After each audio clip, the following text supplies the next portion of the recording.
안녕하세요. 커피앤톡입니다. 오늘도 와주셔서 감사드리고요. 바로 사연 읽어보겠습니다. 안녕하세요. 저는 아토피로 고생하는 아이를 두고 있는 엄마입니다. 아토피가 얼마나 고통스러운 병인지 아는 사람은 아실 거예요. 다 큰 어른도 괴로워하는 병인데 하물며 아이는 얼마나 아프고 괴로울까요? 전 그런 아이의 건강을 위해서 시골로 이사라는 큰 결단을 내렸답니다. 시골에서 생활하는 젊은 부부에게 면도 아닌 리가 붙는 시골로의 이사는 정말 쉽지 않은 결정이었죠. 하지만 그만큼 아파하는 아이의 옆에서 아무것도 해줄 수 없었던 제 자신이 너무나 싫었고 또 아이에게 미안했거든요. 우리 아이는 다른 보통의 아토피를 가진 아이들과는 다르게 증상이 조금 심한 편이었어요. 어쩌다 잘못해서 증상이 나타나는 날만 오면 잠을 자지 못해서 아이가 불면증이 생길 정도였죠. 심지어 몸이 가렵다면서 밤새도록 자기 피부를 긁어대니 저도 한눈을 팔 수 없었어요.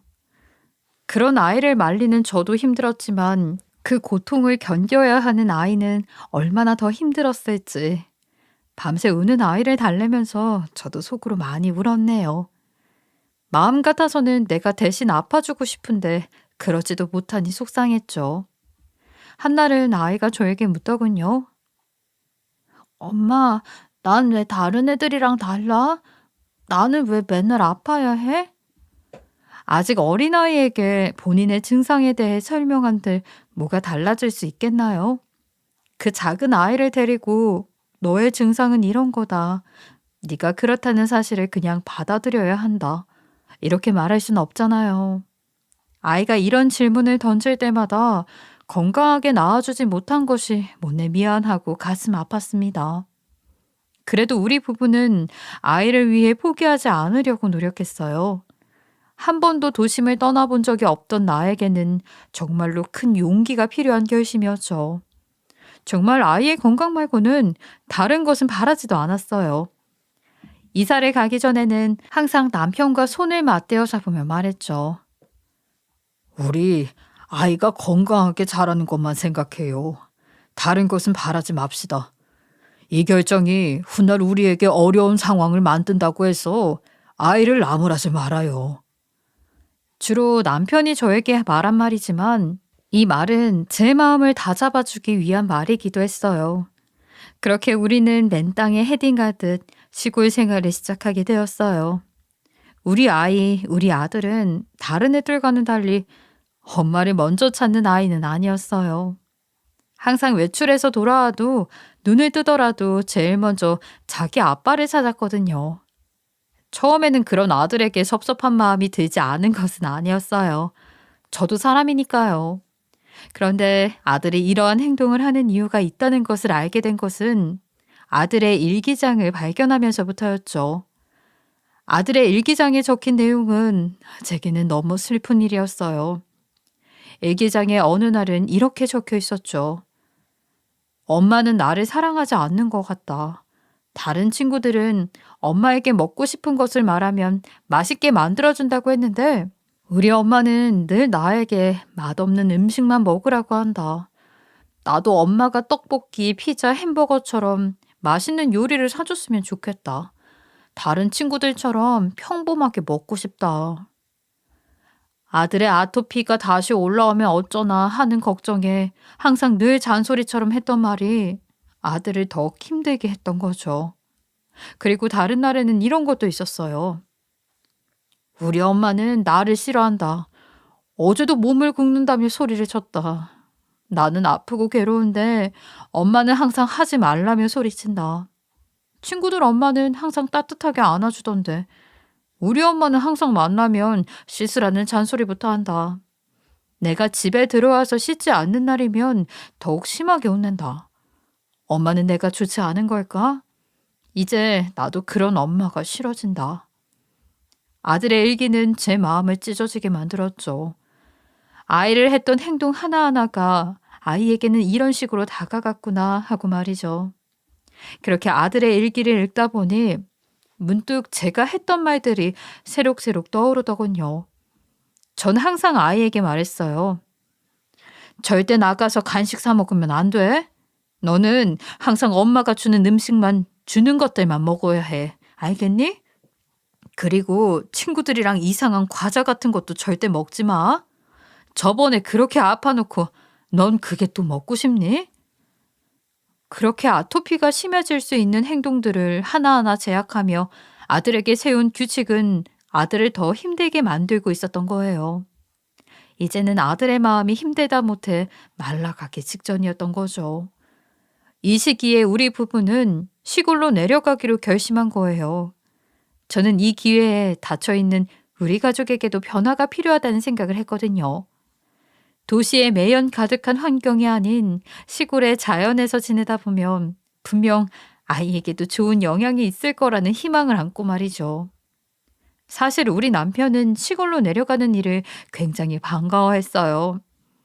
남편의 직업은 재택으로도 가능한 직업이었고, 심지어 프리랜서로 자신이 일하고 싶은 날을 잡아서 일해도 상관이 없었거든요. 게다가 남편은 원래부터 시골에서 자라왔기 때문에 우리가 시골로 내려가는 일이 더 반가웠을지도 모르겠네요. 시골에 내려간 남편은 그 누구보다 들뜬 눈치였거든요. 하루는 아이보다 더 신이 나서 말했어요. 여보, 나 시골에 내려오면 정말 하고 싶은 일이 있었거든. 물론 우리 아들이 아프지 않고 건강히 자랐으면 하는 바람에 내려왔지만 이왕 내려온 거 나도 하고 싶은 일들 좀 해보려고. 당신도 너무 기대되지 않아? 우리 시골 생활. 이 사람이 아들을 위해서 내려온 것인지 자기가 하고 싶은 일을 하려고 내려온 사람인지 분간이 가지 않더군요. 저는 말이에요. 앞에서는 당당하게 내려가자고 이야기했지만 속으로는 무척 걱정하고 있었거든요. 도시 사람들이 완전 시골에 가지 않는 이유가 있잖아요. 도심의 문화 인프라도 물론 그 이유 중 하나이기도 하지만 가장 중요한 것은 바로 높은 기술의 의료를 받을 수 있다는 것이잖아요. 지척에 모든 것을 두고 살다가 이런 구석진 시골로 내려오니 처음 생각했던 일과는 달리 걸리는 것들이 한두 가지가 아니더라고요. 제 걱정은 날이 갈수록 눈덩이처럼 쌓여만 갔죠.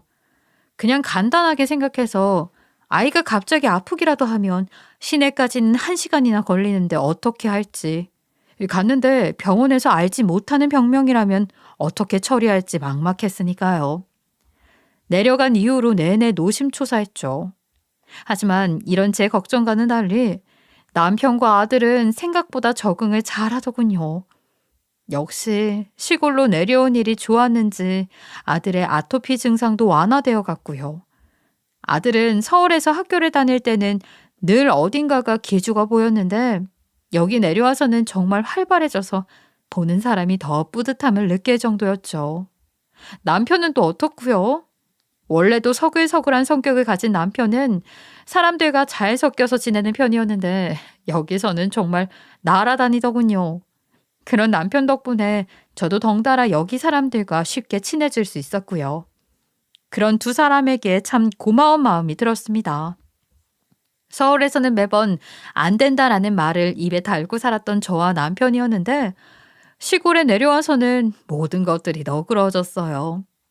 이웃 주민들도 다 좋은 사람들이었어요.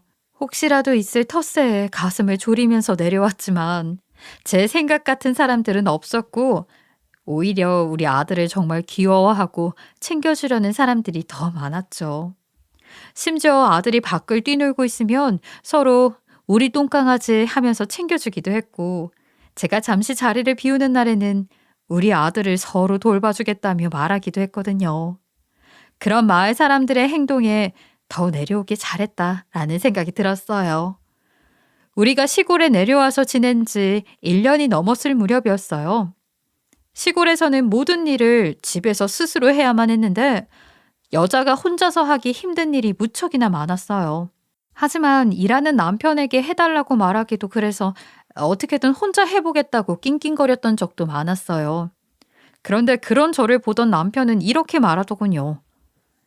여보, 당신이 모든 일을 할 필요는 없어. 우리가 이렇게 내려온 일이 당신의 단독으로 결정된 일도 아니고 도시에서만 살던 당신이 어떻게 혼자서 시골 생활에 뚝딱 적응할 수 있겠어? 그러니까 본인에게 너무 힘들다, 이건 어렵겠다 하는 일은 나한테 기대요. 우리 부부인데 그 정도는 당연한 것 아니겠어? 남편은 제 고집에 끙끙거리며 일하던 저를 다독여주곤 했죠. 그리고 서울에 있을 때보다 훨씬 의지가 되는 사람으로 변해 있었어요. 마치 두 번째 신혼을 겪는 느낌이었어요. 우리 남편은요, 생각보다 손재주가 있던 사람이더군요. 집에서는 일하고 나면 움직이는 것을 싫어해서 몰랐는데 막상 이렇게 시골에 내려와서 뭐든지 본인의 손으로 해야 하는 일들이 많다 보니 알게 되었죠. 어느 정도냐 하면요, 시골에 와서 키우기 시작한 강아지 집을 본인의 손으로 뚝딱 만들어서 오질 않나. 가족이 앉아서 쉴 수 있는 곳을 만든다더니 평상을 하나 만들어 오질 않나. 집에 있는 웬만한 가구나 도구는 남편의 손에서 탄생했을 정도였거든요. 얼마나 신통방통한지 어느새 마을 사람들은 남편을 뚝딱이 아빠라는 별명으로 부르고 있더라고요. 전 옆에서 그런 남편을 보는 게 어찌나 뿌듯했는지 모릅니다. 남편이 이렇게 만들어주는데도 아들이 유독 떼를 쓰는 것이 있었어요. 바로 아들의 장난감이었는데 아들은 TV나 컴퓨터에서 어떻게 찾았는지 로봇 같은 것을 보면서 사달라고 생떼를 부리곤 했죠. 전 아들에게 장난감을 사주려고 했어요. 이렇게 시골로 내려온 것은 아들을 위해서라지만 아들이 가지고 싶은 장난감 하나 못 사주겠나 싶었거든요. 그래서 하루는 인터넷으로 아들의 장난감을 사기 위해서 이리저리 둘러보고 있었어요. 그런데 주문하려는 저를 보더니 남편은 말리는 거예요. 지금 여기서 애 건강시켜보겠다고 이렇게 내려온 건데 도시에 있던 것들을 사주겠다고? 당신이 이렇게 쉽게 아이 장난감을 사주고 시내에 나가고 싶다고 하면 얼른 데리고 나가고 하면 아이가 더 도시로 돌아가고 싶지 않을까? 예전에 자기 친구들과 놀던 때를 생각하면서 말이야. 그리고 아이에게 이렇게 완제품을 사주는 건 아이를 오히려 망치는 길이 될지도 몰라. 당신도 알잖아. 우리는 어렸을 때 원하는 것들이 있으면 뭐든 노력해서 얻었고 어떻게는 만들어서 사용하곤 했어. 그런데 지금은 어떻지? 우리 아들은 다른 집 아이들과 같이 그렇게 키우지 말자고 했었잖아. 그러니 불편하더라도 우리가 어떻게든 해결해서 손으로라도 만들어주자. 하는 데까지 해봐야지. 우리 그렇게 살고 싶어서 여기 내려온 거잖아. 남편의 말에 아차 싶었죠. 맞아요. 우리는 아이의 건강과 교육을 위해 이 시골로 오는 것을 결정했는데 아이가 가지고 싶다는 말에 눈이 멀어 남편과 했던 약속을 지키지 못할 뻔했으니까요. 쉽게 얻을 수 있는 것은 아들에게도 보람, 노력, 해결 방안 등 알려줄 수 있는 길을 막는 것이니까요. 저는 아들이 떼쓰며 가지고 싶다는 말에 마음은 아팠지만 참고 남편과 노력하기로 했죠. 그렇게 아들은 몇 날 며칠을 울면서 떼를 썼어요. 이러다 큰일이 나지는 않겠지라는 생각이 들 정도였죠. 하지만 어느 날부턴가 아들은 울지 않고 남편과 함께 속닥거리고 있는 거예요. 그리고 어디선가 실로 연결된 목각 인형 같은 것을 만들더니 그걸 가지고 놀고 있더군요. 전 그런 아이가 대견스러웠습니다. 그리고 아들과 같이 성장하는 사람은 또 있었어요. 바로 남편이었죠. 남편은 점점 까다로워지는 아들의 요구사항을 들어주기 위해서 계속 솜씨가 늘어가더니 이제는 아이의 보물지기를 만들어주겠다며 집 앞에 아이의 텐트까지 짓기 시작하더군요. 이때는 정말 저 혼자서 둘 사이에 끼지도 못하고 얼마나 섭섭했는지 몰라요. 저를 빼놓고 둘은 며칠을 머리를 맞대면서 고민하더니 집 앞에 이상한 모양을 가진 텐트를 만들어 놨더군요. 결과물이 흡족했는지 아들은 생각했던 대로야 하면서 신나했고 남편은 그런 아들을 뿌듯하게 쳐다보고 있었죠. 신나서 방방 뛰는 아들을 놔두고 제 옆에 온 남편이 이런 말을 하더군요. 우리 아들 참 장하지 않아?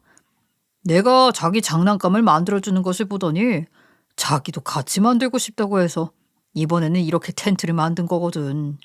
자기가 직접 설계도 할 거라면서 안간힘을 쓰더니 이렇게 완성했고 이런 과정들을 직접 겪고 실패를 겪고 하는 것들이 하나의 교육 아니겠어? 어때? 당신도 우리 아들이 기특하지? 남편의 말에 저는 웃으면서 그렇다고 했죠.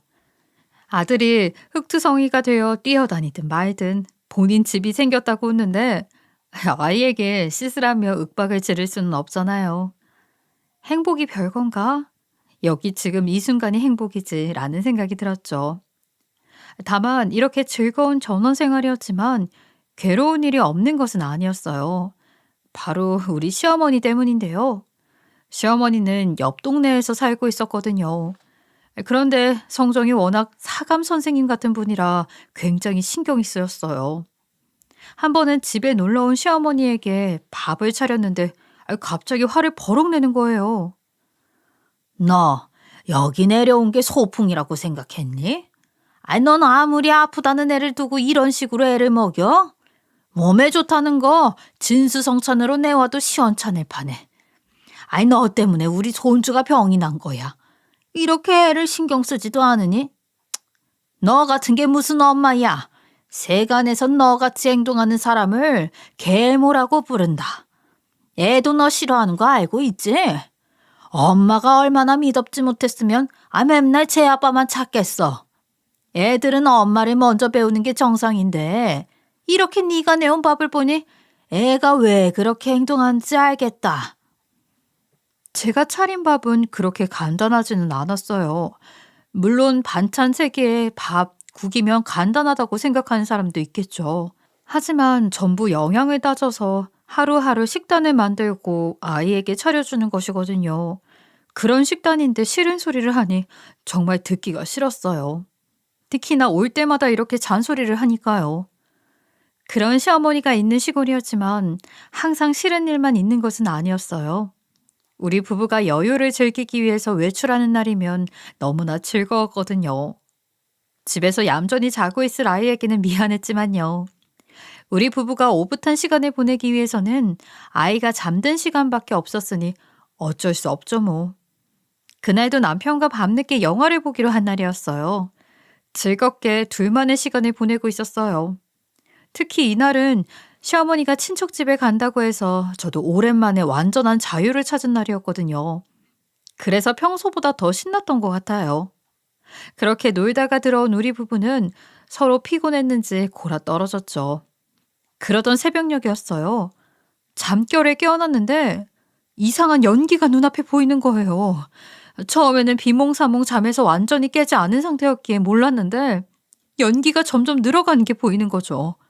너무 놀라 허둥지둥 일어나려고 하니 남편은 그새 파악이 끝났는지 저를 이불로 돌돌 마는 거예요. 그러고는 저를 창밖으로 굴러서 떨어뜨렸죠.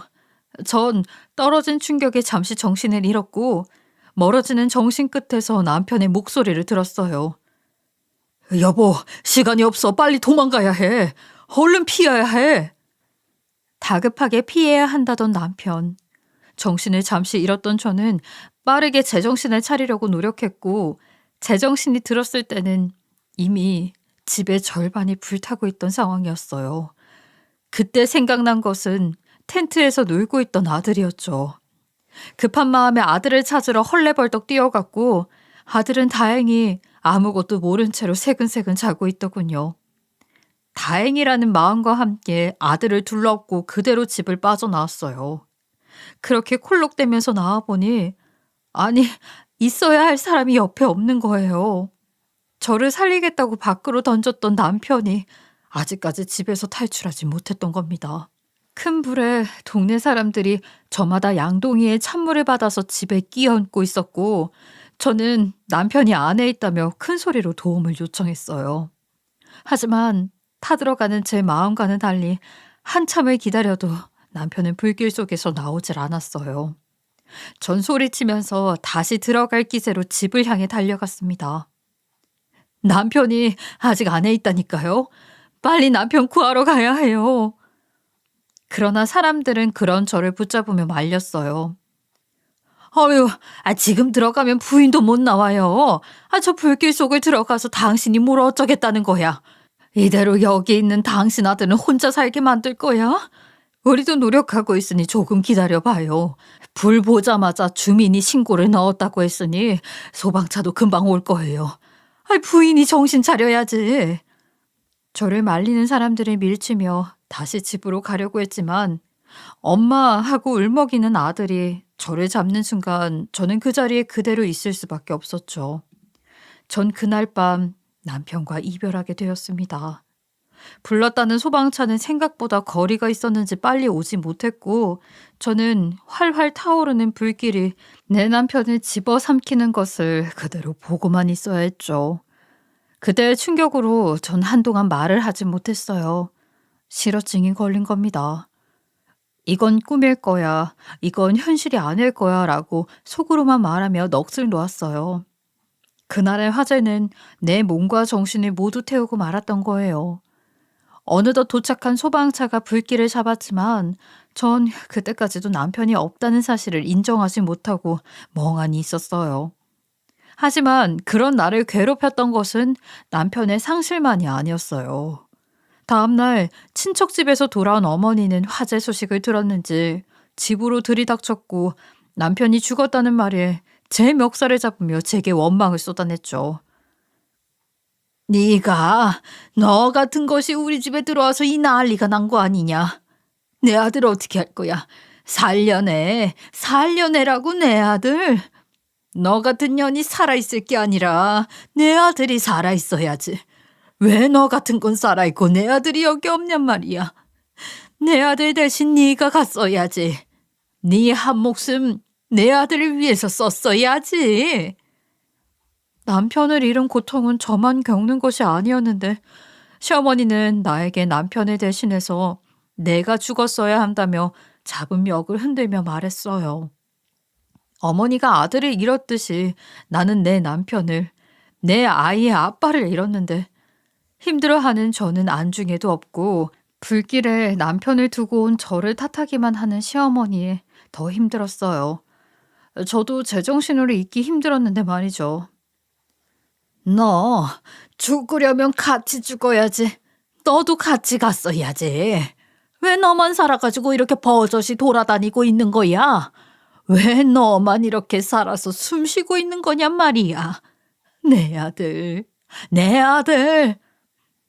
저를 때리며 말하는 시어머니의 태도에 아무 말도 할 수 없었어요. 불길이 내 남편을 데려갔을 때 이미 제 고통은 이로 말할 수 없었거든요. 텅 빈 눈동자로 다 타버린 집만 보고 있는 저를 더 밉다는 듯이 때리는 시어머니를 말려준 것은 동네 사람들이었죠.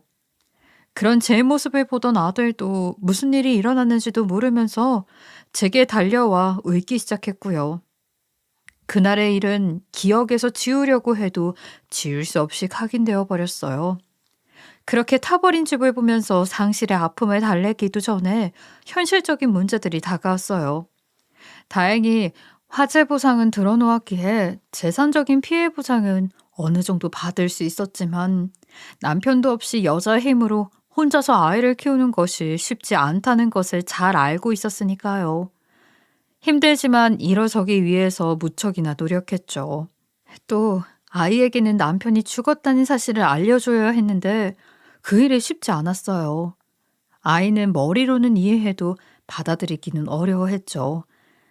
남편의 장례식에서도 아이는 왜 남편이 내 곁에 없고 저기 사진만 덩그러니 있는지 몇 번이나 물었어요. 그런 아이에게 어떻게 알려주었는지 저는 정신이 없어서 제대로 잘 했는지도 기억이 안 나고요.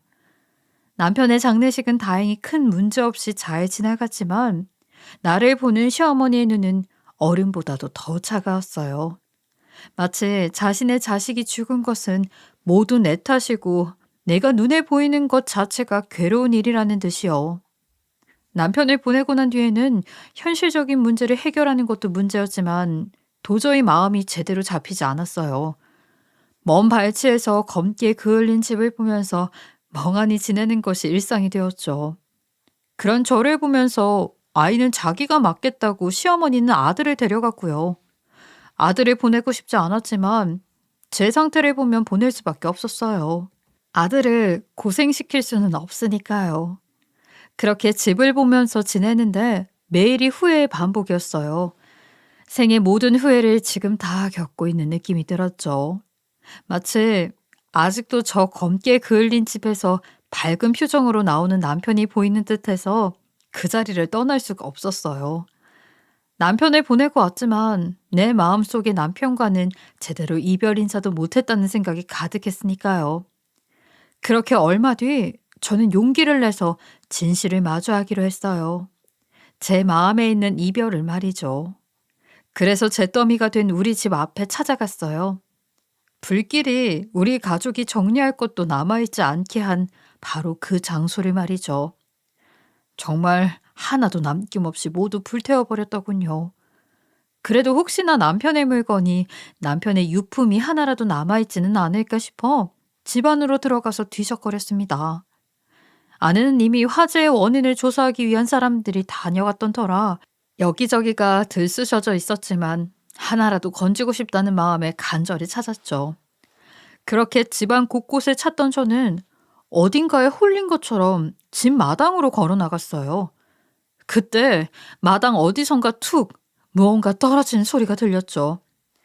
저는 혹시나 남편이 아닐까 싶어서 얼른 소리가 난 곳으로 뛰어갔어요. 하지만 보인 것은 남편이 만든 아들의 장난감이었어요. 아들과 전쟁놀이를 하면서 만들었던 그 무전기는 바로 남편의 작품 중 하나였어요. 어떻게 그 불길에서도 살아남았는지 모르겠지만 애써 찾던 남편의 물건이니 주워서 죄를 툭툭 털 때였어요. 여보, 창고로 가야 해. 이거 들으면 무조건 창고로 가서 봐봐. 그 안에 내가 준비한 게 있어. 난 괜찮아. 난 괜찮으니까 당신도 내가 없다고 울지 말고. 내가 당신 웃는 얼굴을 제일 좋아하는 거 알지? 내가 없어도 우리 아들이랑 둘이서 잘 살아야 해. 당신은 혼자가 아니잖아. 애 엄마니까 씩씩하게 너 울지 말고 잘 살아. 부탁할게. 그리고 미안. 이렇게 먼저 가게 돼서.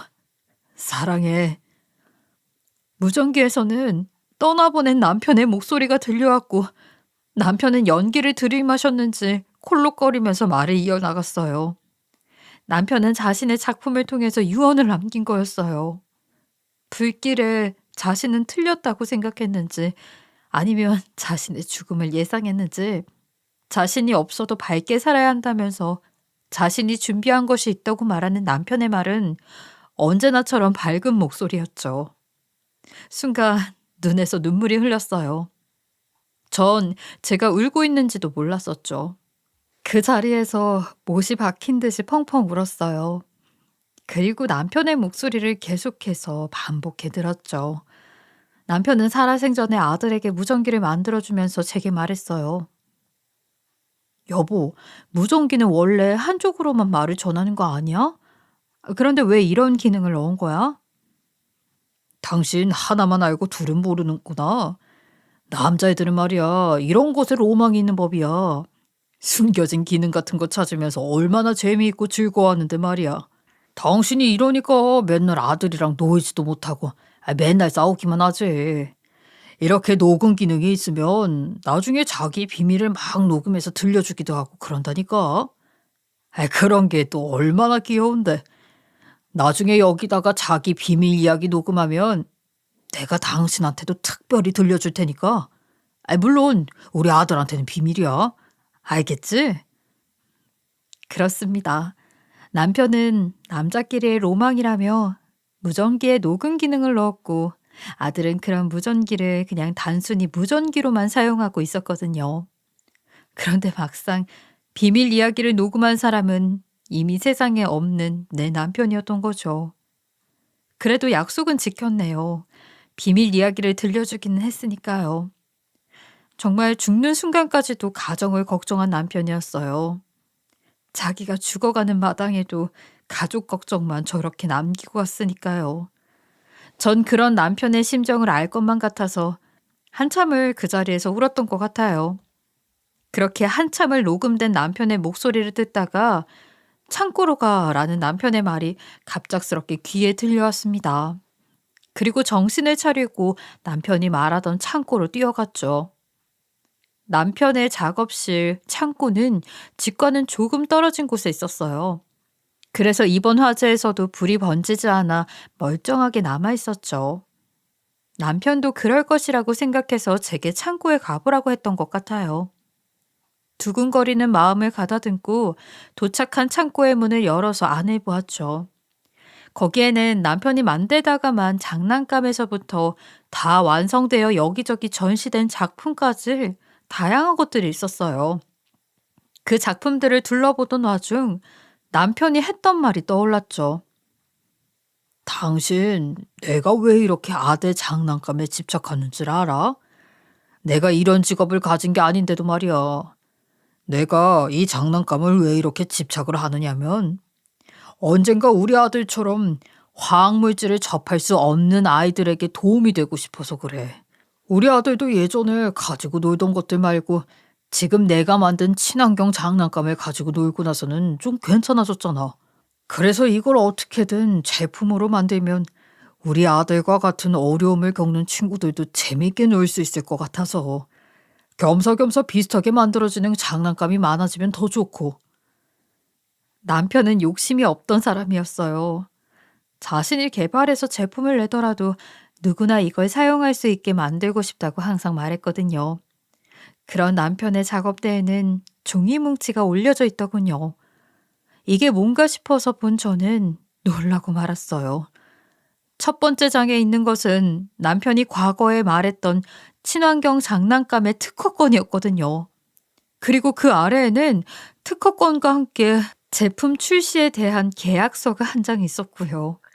저는 놀라서 그 뒤에 문서들도 쭉 살펴보았는데 모두 친환경 장난감을 만들면서 겪었던 시행착오와 문제의 해결 방법에 대한 방안들이 적혀져 있었어요. 그렇게 만들어진 장난감의 샘플은 종이 옆에 있던 장난감인 것 같았고요. 아이들이 가지고 노는 것이니 험하게 다루어도 비와 눈을 맞아도 쉽게 망가지지도 않도록 설계되어 있었죠. 이 장난감을 가지고 논 대상은 바로 우리 아들이었고, 아들은 자신도 모른 채 아버지의 꿈이었던 친환경 장난감 개발에 큰 도움을 준 것이었고요. 창고에서 남편이 준비해둔 것들에 놀랐지만 일단 남편의 유품이라는 생각에 이것들을 잘 챙겨두고 밖으로 나왔어요. 제가 그것들을 발견한 지 얼마 지나지 않아서 한 업체에서 저를 찾아왔죠. 바로 남편의 제품을 출시하기로 했던 계약서에 적힌 업체였어요.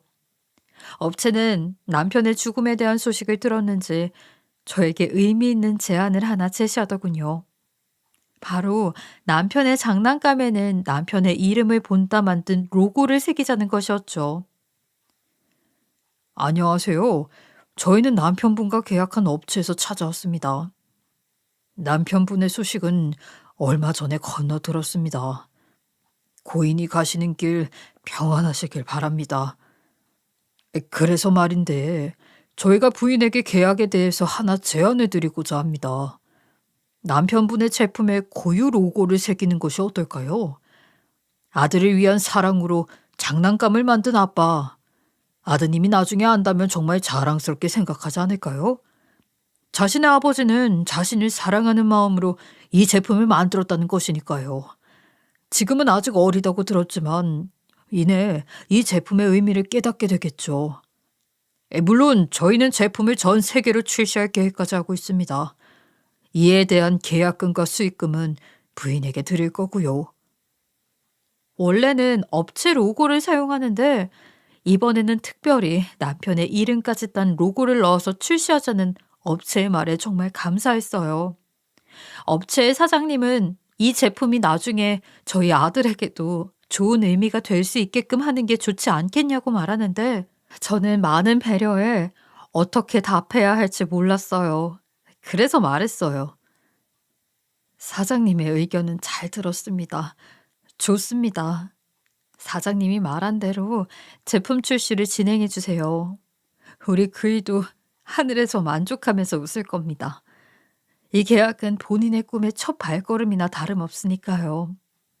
지금은 옆에 없지만 아들도 점점 커가면서 자신의 아버지가 어떤 마음으로 이 제품을 만들게 되었는지 알게 되겠죠. 이렇게 출시하게 된 제품은 생각보다 오랜 시간이 걸렸어요. 설계도는 있었지만 해당 프로젝트를 진행할 당사자가 자리에 있지 않았으니까요. 업체에서는 남편의 제품을 만들 전문가와 함께 제작을 진행했고 몇 년이 흘러 남편의 제품은 세상에 첫 발을 내디뎠죠. 바로 남편이 설계한 아이들을 위한 캠핑 세트가 말이에요. 남편의 설계도를 살펴본 전문가는 이렇게 말했어요. 부인의 남편이 이 제품을 만들면서 어떤 생각을 했는지 설계도에 다 녹아 있다는 사실을 아시나요? 처음에는 저희도 겨우 캠핑 제품인데 하면서 쉽게 생각했거든요. 그런데 남편분이 남긴 설계도를 보니까 그런 생각을 했던 저희가 부끄러워졌습니다. 당신 남편은 정말 아이들을 위한 친환경 제품을 만들기 위해 어떤 노력을 했는지 그 열정이 여기에 다 담겨 있을 정도예요. 정말 대단한 사람이군요. 제 남편을 칭찬하는 말에 흐뭇하게 웃었던 것 같네요. 그리고 옆에 있던 사장님은 제게 하나의 종이를 내밀면서 말하더군요. 여기 부인에게 이 계약서를 드려야 할 것 같아서 오늘은 함께 방문했습니다. 여기 보시면 아시겠지만 이 제품으로 생긴 수익금은 모두 아내분의 통장으로 해달라는 남편분의 말이 있었어요. 특허권은 대부분의 사람들이 사용해도 괜찮다고 했지만 수익금만큼은 부인에게 돌려달라고 웃으면서 말했었죠. 이렇게 가족을 생각하는 사람은 요즘 세상에 보기 힘든데 참 좋은 분을 남편으로 두셨어요. 업체 사장이 내민 계약서에 저는 다시 한번 눈물을 글썽일 수밖에 없었습니다. 평소에는 욕심이 없던 남편이었지만 그래도 저와 아들을 생각해서 처음부터 수익금은 자신이 아닌 제 통장으로 계약했다는 사실에 너무 놀랐어요. 살아있을 때는 그런 뉘앙스는 전혀 없었으니까요. 다시 한번 남편에게 고맙고 또 고마운 마음을 가진 날이었죠. 지금 저는 남편의 뒤를 이어 친환경 장난감을 만드는 일에 종사하고 있어요. 죽는 순간까지도 애처롭게 남겼던 남편의 유언. 그 남편의 유지를 이어가는 것은 내가 해야 할 일이라 생각했던 저는 남편의 꿈을 지키기 위해 남편의 몇 배로 더 노력하는 나날을 보내고 있어요. 내가 열심히 일해야 우리 남편의 이름이 두 번 다시는 죄로 돌아가지 않을 테니까요.